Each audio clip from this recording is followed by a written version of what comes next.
Hi folks. Between the nation of South Korea and Japan, there's an issue that's an irritant to both countries, and it's the comfort women issue, where the Koreans are claiming that during and before the Second World War, the Japanese forced over 200,000 Korean women into prostitution, making them sexual slaves, calling them comfort women. And the Japanese are saying that is incorrect. These women were recruited and they volunteered to serve in these comfort woman houses for the Japanese Imperial Army. So the issue goes back and forth. Recently there's been some documentation on the internet which was reported to have been a report issued by the United States Army in 1944. The war was still going on in 1944, where the Army, the United States Army, interviewed some of these comfort women, and it was determined that these comfort women were not forced by the Japanese, but were recruited. Well, looking at the document and the different versions, one can question the legitimacy of that document. That's what I did, kids. I questioned it. So I contacted the National Archives outside of Washington, D.C. I made a telephone call. They advised me to send correspondence. I did. Well, yesterday they replied with this envelope.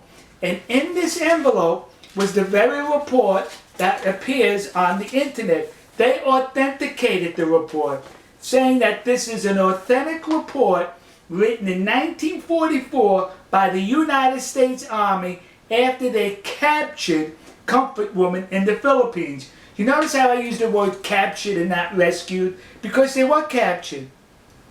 These comfort women were fleeing the advancing American military. They were fleeing with the Japanese. Right behind the Japanese soldiers were these comfort women.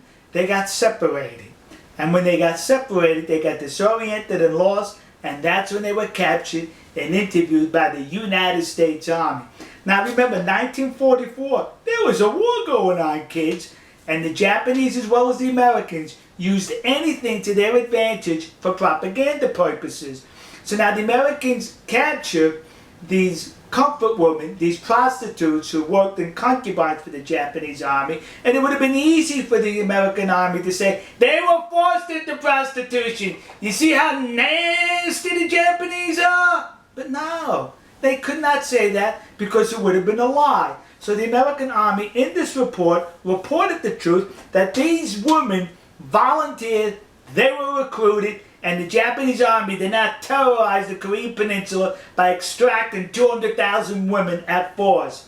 If there was 200,000 comfort women, they were recruited and they were well paid for their services. But what's interesting about this report is, it mentions in this report that these women were not pretty by Japanese or Caucasian standards. They weren't pretty. In other words, the United States Army is saying these women were ugly. That's it, kids. You know, next to the Yasukuni Shrine in Tokyo, there's a war museum. And when you go through the museum, it takes you all the way through Japan's military history, I think from pre-samurai, samurai, Edo, up into World War II. But you know what I did not notice as far as military equipment that I'm sure the Japanese Imperial Army was issued? Was these. How come they didn't issue? They should have issued them 2 of these. Yeah, because I bet those women were so ugly they were 2 baggers. One bag you put over the comfort woman, and one bag over the Japanese soldier. So in case the comfort woman's bag fell off, you still had your bag on your head. So am I making light of the situation? Yes. Because it's disgusting that people are exploiting this situation for their advantage. This report goes on to mention that the women enjoyed a whole lot of money to where they were able to buy clothes, cosmetics, and other stuff for themselves on their visits into town. Sexual slaves can do that?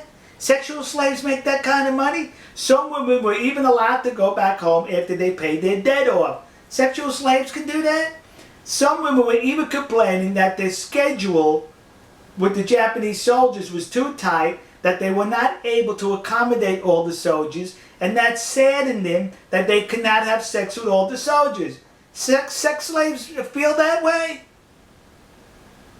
The report also goes on to mention that these comfort women engaged in sports with the Japanese soldiers. They went on picnics. They went to entertainment. They went to parties with these Japanese soldiers. Sex slaves do that?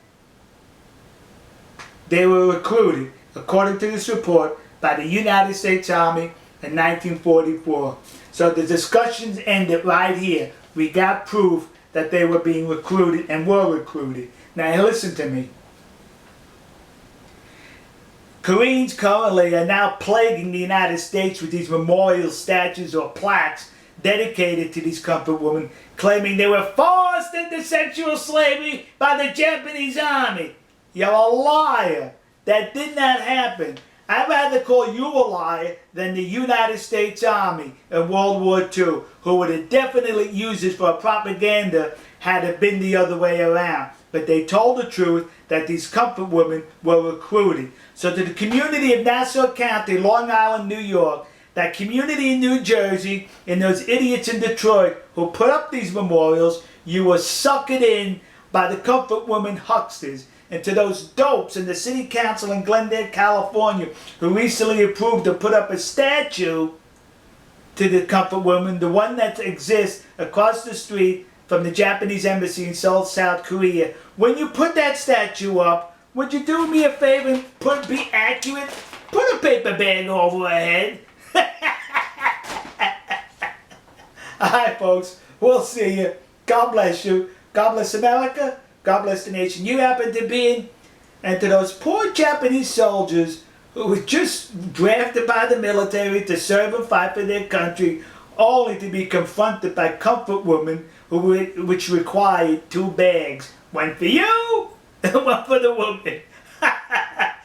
To those Japanese soldiers, you should be seeking compensation from the Japanese government who recruited ugly women to serve in your concubines. We'll see you.